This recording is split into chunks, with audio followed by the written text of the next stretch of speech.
क्रिस्त में मेरे प्यारे भाइयों एवं बहनों, आज हम बड़े आनंद और उल्लास के साथ पास का पर्व मना रहे हैं, क्योंकि हमारे प्रभु यीशु ख्रीस्त मृतकों में से जी उठे।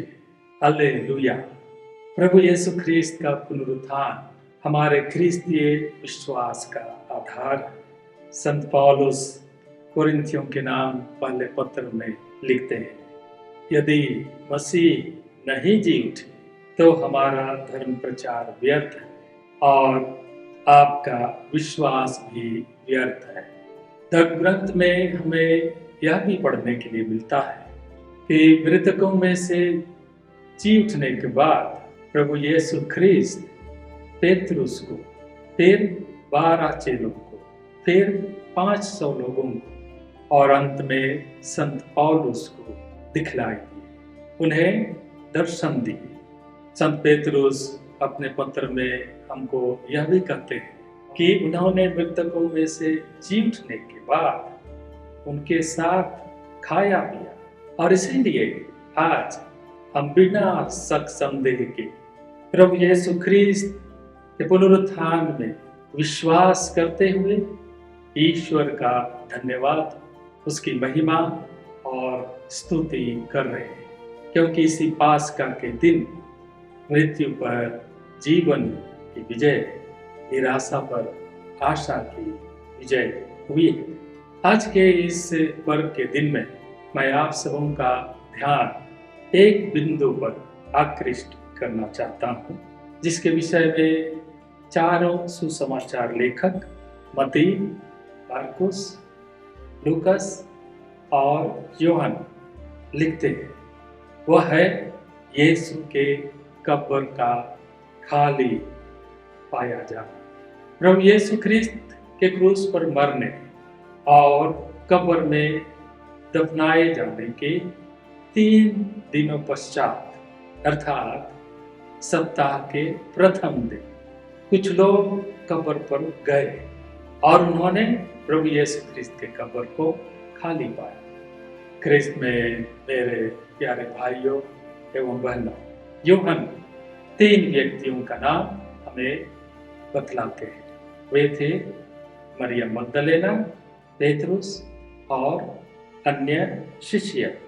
आज इन्हीं 3 व्यक्तियों के मनोभाव और आचरण से हम अपने लिए पास्का का संदेश ग्रहण करेंगे। पहला, हमारे दुख कष्टों को स्वीकार करना। सभी लोगों के जीवन में दुख कष्ट आते हैं, उन्हें स्वीकार कर अपने भावनाओं पर काम करने से ही हमें नया जीवन मिलता है।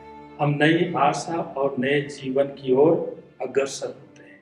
मरियम मगदलेना शोक में डूबी हुई थी, लेकिन फिर भी वह उठ खड़ी हुई और कब्र के पास गई।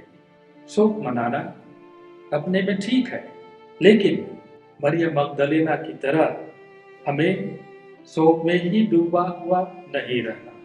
वह हमें सिखलाती है कि दुख कष्ट के समय हम उठकर प्रभु के पास जाएं, और उन्हीं के पास जाने से हमें चंगाई, नई आशा और जीवन मिलता है। दूसरा, जिज्ञासा और खोज करना। मरियम मगदलेना, पेतरुस और अन्य शिष्य जब इस अविश्वसनीय घटना के बारे में सुने, जाने, तो वे दौड़ करके प्रभु यीशु ख्रीस्त के कब्र के पास गए सच्चाई को जानने के लिए, और उन्होंने सच्चाई को जानने का प्रयास किया। शुरू में उन्हें भी कोई समझ में नहीं आया, लेकिन उन्होंने प्रयास जारी रखा और अंततः प्रभु यीशु ख्रीस्त स्वयं दर्शन दे करके उन्हें सच्चाई बतलाते हैं। इससे हमें यही संदेश मिलता है कि सच्चाई की खोज करने वालों को ही ज्ञान और विकास की प्राप्ति होती है। इसलिए हम सबों को सुनी सुनाई बातों की अपेक्षा स्वयं सच्चाई ढूंढने की आवश्यकता है।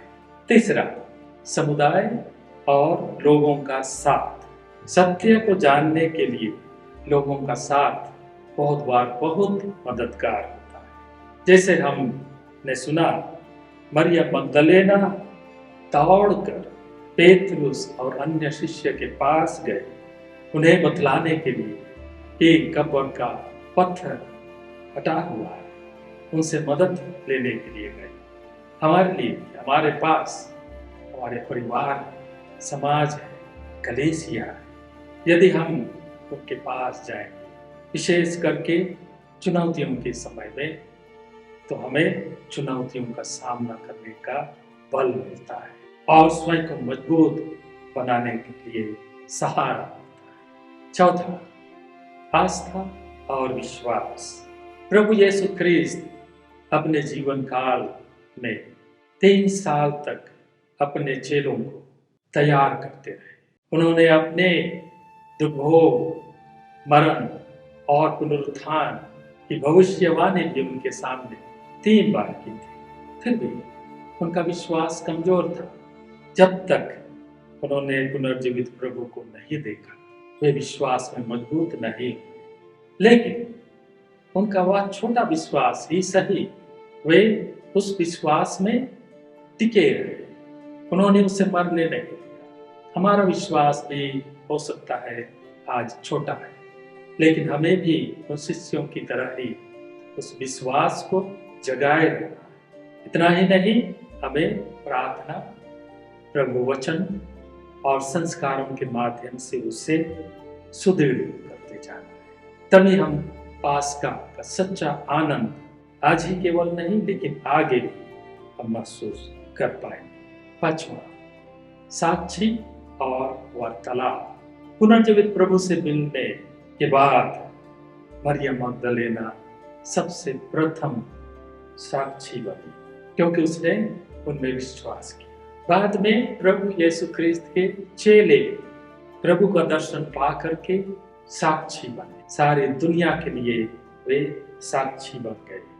जब हम अपने अनुभव और ज्ञान को बांटते हैं, लोगों के साथ साझा करते हैं, हम साक्षी देते हैं, तो लोगों का ज्ञान बढ़ता है, उनका विश्वास बढ़ता है, साथ ही साथ हमारा स्वयं का ज्ञान और विश्वास भी बढ़ता है। इससे हमारे बीच एकता, प्रेम और समझदारी बढ़ती है। इसलिए आज कलीसिया सिनोडल चर्च यानी सहयात्री कलीसिया होने की बात हमसे करती है, जिसे हमें अपने धर्म प्राण और अपने पलियों में जीना है।